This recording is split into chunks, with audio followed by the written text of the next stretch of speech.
Every child is a gift.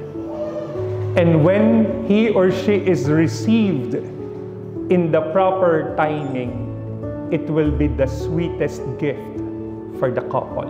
5 years. 5 years. 5 years bago.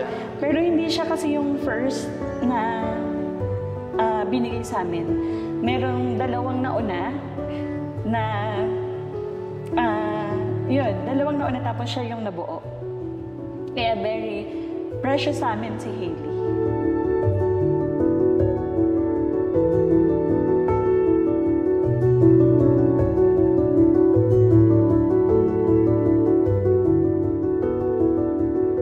Umiiyak talaga ako. As in, nung first 1 week niya siguro, nakaganyan lang ako sa kanya, tapos tumutulo yung luha ko. Siguro dahil hindi ako makapaniwala na nandito na yung dating dream lang namin. Pangarap lang na sana po ibigay na, ganyan. Tapos nakakatuwa kasi ang daming naghintay sa kanya. Ang dami ding natutuwa nung dumating siya. Marami nagmamahal sa kanya. Kaya mas masaya kami kapag gano'n. Alam natin ang kwento ng pagdating ni Helena sa buhay ni na RJ at Gladys. Matagal nila itong hiniling at hinintay. Matagal nila itong ipinagdasal. No? Pero sa kabila ng lahat ng iyon, dumating pa rin sa buhay nila ang isang biyayang ito, si Helena.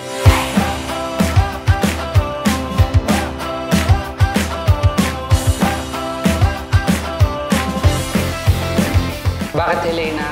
Kasi wala naman talagang reason. Nanonood lang ako ng Netflix. Tapos isang name ng queen is Helena. Tapos Nalaman namin, pangalan din pala siya ng isang saint. Ayun, tapos sabi ko, pagka nagkaroon ng biyaya ni Lord, Helena yung gusto ko name. Welcome to the Christian world! Hi, Helena! Welcome to the Christian world! Welcome to the Christian world, baby! We love you, baby! Hey! Welcome to the Christian world! Inulit na namin sa isip namin yung pressure na kailangan magkaroon na kami ng baby, kailangan ngayong year makagawa kami ng baby, ganyan.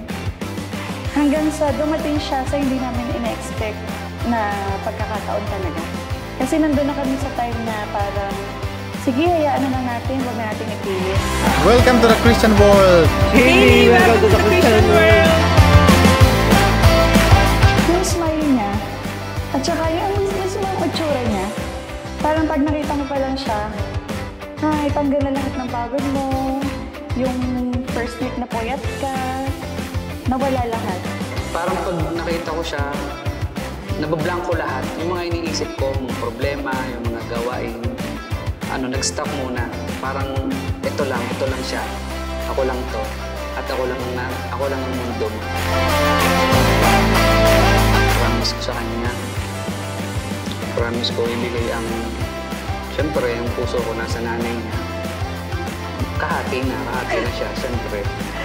Ayun, buong buhay namin mag-asawa para kay Baby.